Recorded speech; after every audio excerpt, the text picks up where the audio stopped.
Эл өкүлү Бактыбек Чойбеков 10-11 февраль күндөрү иш сапары менен Москва шаарында болду. Иш сапарынын алкагында ал жакта эмгектенип жүргөн жердештеринин абалы жана алар үчүн түзүлгөн шарттар менен жеринен таанышты. Бирде паспорт негизги. Паспорт, личный справкасы, материалдык кызматтар. Алгач Кыргыз Республикасынын Россия Федерациясындагы элчилигине барып, Кыргыз Республикасынын атайын жана ыйгарым укуктуу элчиси Гүлнара Клара Самат менен жолугуп, элчиликтин ишмердиги менен таанышты. Биз ушул өзүбүздүн командабыз менен ушул сиздердин ишмердүүлүгүңүздөр менен таанышып, ушул биздин мигранттарыбыздын жашап туруу тиричилиги менен бир көрүп, таанышып, ичинен таанышып кетейин деген ниетте, максатта келип отурабыз. Элчиликтин өкүлдөрү бир топ иштер жасалып, жарандарыбызга мүмкүн болушунча ыңгайлуу шарттарды түзүү боюнча аракеттер көрүлүп жатканын белгилеп, ошол эле учурда көйгөйлөр да жок эместигин айтышты.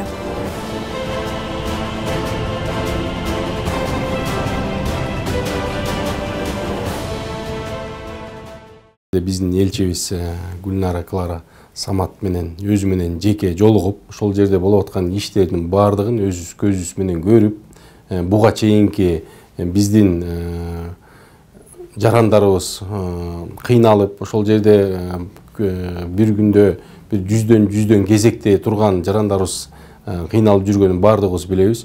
Бүгүнкү күндө ошол элчиликтин жанындагы жерге өзүнчө имарат салынып, жеңил конструкциядагы биздеги калкты тейлөө сон сыяктуу ачылыптыр. Абдан жакшы шарттар менен түзүлүптүр. Биздин келген жарандарыбыз отуруп, жашынакай болуп, паспорттарын алып, айдоочу күбөлүктөрүн алып, ыраазычылыктарын баардыгын билдирип кетип атат. Аны өз көзүм менен көрдүм. Баягы бир кемчилиги ушул элчиликке ошол кызматкерлери жетишпей жатыптыр. Аны ошол булар 16 кызматкер сураган экен. Бир 8 кызматкерин чечип бериптир. Калганында чечебиз деген ниетте айтты элчи өзү. Биз дагы ошол маселени биз дагы көтөрүп, ошол кызматкерлердин көбөйтүп берүүсүн суранат элек. Себеби дегенде чын эле жарандарды баягы тейлөө үчүн кызматкерлер керек болуп атыптыр. Аны көрүп, эң негизгиси жалпы ошол жердеги болуп аткан иштин иш бүгүнкү күндө жогорку деңгээлде экенин барып өз көзүбүз менен көрдүк. Андан соң Кыргыз Республикасынын Ички иштер министрлигинин, ошондой эле Эмгек, социалдык камсыздоо жана миграция министрлигинин Россия Федерациясындагы өкүлчүлүктөрүнүн ишмердигинен кабар алды. Бизде ийгиликтүү болсун, айлык баяналар бар жетишпей атат. Эми бул жерде бир аз оорураак коюм, кымбатыраак. Ал маселе болсо да айтыңыздар. 11 февраль күнү Сахаровдо жайгашкан көп функционалдык миграциялык борборго барып, иштөө процесси менен таанышты. Россиянын мыйзамдары боюнча бул жакка келген бардык чет элдиктер ушул борборго келип, тийиштүү кароодон өтүүгө милдеттүү. Элчиликтин өкүлдөрү менен, миграция кызматкерлеринин өкүлдөрү менен чогуу биргеликте барып, ошол жеринен жарандарыбыз менен таанышып, сүйлөшүп, ошол жердеги баягы тейлөө кандай өтүп атканын баардыгын өзүбүз көзүбүз менен көрүп келдик. Кыргыздын жараны бир кирсе, эртең менен 1,5 сааттан 3 саатка чейин ошол тейлөөдөн өткөнгө мүмкүнчүлүгү бар экен. Дем алыш күндөрү элдер көбүрөөк болот экен.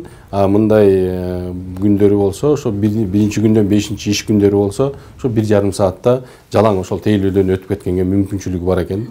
Эгерде биз мурда 3 ай сайын биздин жараныбыз ошол Россия Федерациясынан чегинен чыгып, чегарадан чыгып кайра кире турган болсо, азыр жылына бир жолу эле ушул миграциялык тейлөө борборунан өтүп койсо, мына ошол жетиштүү экен. Бул абдан башка коңшу мамлекеттерге караганда Кыргызстанга абдан жеңилдик эле түзүп атыптыр. Эң негизги ошол жерде биринчи ошо регистрация маселеси болуп атат.